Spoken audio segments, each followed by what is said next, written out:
उत्तर प्रदेश के प्रयागराज में महाकुंभ मेला लगा है, जो कि पूरे 144 साल बाद आया है। भारत के करोड़ों लोग इस महाकुंभ मेले में आना चाहते हैं और करोड़ों लोग अब तक स्नान भी कर चुके हैं। लेकिन अब लोगों को ये लगता है कि महाकुंभ मेला हमारी आस्था और धर्म की वजह से नहीं, ये सोशल मीडिया की वजह से फेमस है और फेमस होता जा रहा है। तो कुछ चीज फेमस होती है, बहुत अच्छी बात है। और अगर हमारे महाकुंभ मेले को फेमस करना ही है तो पॉजिटिविटी में फेमस करो। महाकुंभ मेले के नाम पे मोनालिसा और IIT वाले बाबा, मतलब कुछ भी।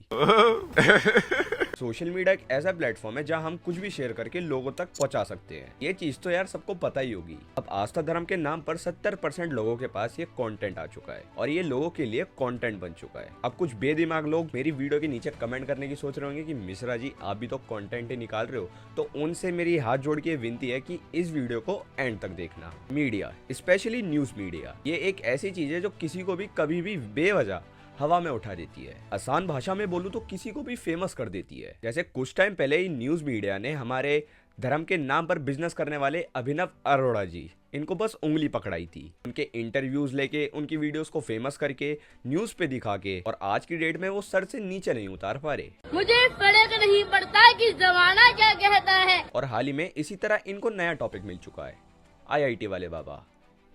मेरे ख्याल से कुछ मिसिंग है। हाँ, IIT बॉम्बे वाले बाबा।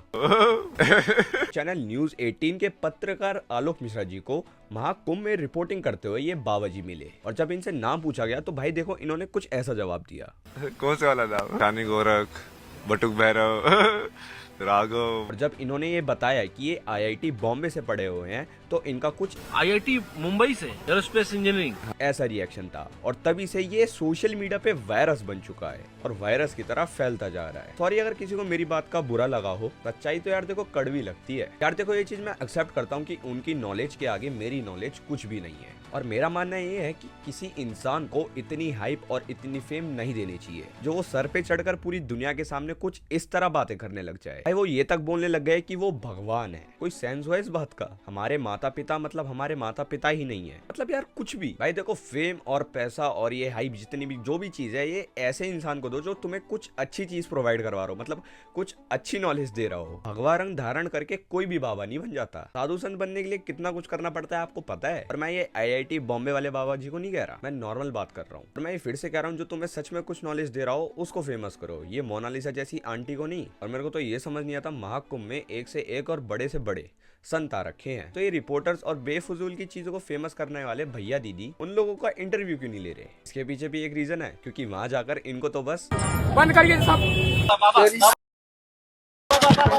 यही सब मिलना है। किसी साधु के आगे माइक रख के उसके सामने बकवास करोगे, फालतू फालतू चीजें पूछोगे तो भाई ये तो होगा ही। तो कुछ भरोसा नहीं है कुछ टाइम बाद ये खबर आ जाए कि साधु संतों को इरिटेट करने वालों के अंदर दिया चिमटा। बाकी ज्यादा कुछ बोलूंगा नहीं, क्या पता मैं ही लपेटे में आ जाऊं, क्योंकि ये तो मीडिया है, कुछ भी कर सकती है। और आप सभी को तो ये पता ही होगा कि इस दुनिया में हर तरीके का इंसान है, और इस दुनिया में ऐसे भी इंसान है तो किसी की तरक्की, किसी की सक्सेस, किसी को 2 पैसा कमाता हुआ नहीं देख सकते। वही हमारे महाकुंभ में कांटे वाले बाबा हैं, जो जमीन पर लेटकर अपने ऊपर कांटे डालकर आराम से लेटे हुए हैं, और मेरे ख्याल से वो डमरू बजा रहे हैं। लोग अपनी आस्था से उनको पैसे दे रहे हैं, और कई लोग इग्नोर भी कर जा रहे हैं। वो कुछ भी, चलो छोड़ो भाई, उस चीज को छोड़ो, अपनी अपनी श्रद्धा है ना। वो ये किसी को कह रहे कि मेरे को भिक्षा दो भाई, मेरे को दान करो और मेरे को पैसे दो, तो इन बेदिमाग दीदी का क्या हक बनता है कि उनको भगाने का, उनको कुछ भी बोलने का? ना वो उनसे पैसे ले रहे हैं, ना उनको कुछ उल्टा कह रहे हैं, ना उनको गाली दे रहे हैं। तो क्यों इन दीदी ने उनके साथ कुछ ऐसा व्यवहार करा या बाबा की आंखों से आंसू भी आने लगे? और मेरी एक बात ध्यान रखना, कोई किसी का बुरा करके इस दुनिया में सुखी से नहीं रह पाता, और तुम्हारे सारे अच्छे बुरे कर्म इसी जन्म में तुम्हें भुगतना पड़ेगा, और इसी जन्म में तुम्हें दिखाई देगा, और इसी जन्म में तुम्हें मिलेगा, चाहे वो अच्छा हो चाहे वो बुरा हो। तभी बोलते हैं भाई कि अच्छे कर्म करो। और उसी के बाद ये बुलडोजर, मतलब मेरा मतलब ये दीदी वापस से आके बकवास करने लग गई। इनको भी तो फेम चाहिए, पर इनको ये नहीं पता इनकी कितनी बेइज्जती हो रही है। बुलडोजर। अब वहाँ के कुछ अद्भुत बाबाओं को मीडिया वालों ने इतना सर पे चढ़ा रखा है कि वो कुछ ऐसी हरकतें करने लग गए हैं। दोस्तों ये देख सकते हैं बाबा क्या कर रहे हैं यहाँ बीच सड़क पर, ये देखो, पकड़ो बाबा को, पकड़ो। किसी का कोई ये हक नहीं है कि जो कोई बंदा रोड पे चल रहा है उस पर कोई हाथ उठा दे। और अगर आपने हमारा भगवा रंग धारण कर रखा है तो आप कोई भगवान नहीं है। वीडियो को लाइक और चैनल को सब्सक्राइब कर देना, और कमेंट करके बताना कि आपको ये वीडियो कैसी लगी। मिलते हैं अगली वीडियो में। जय श्री राम।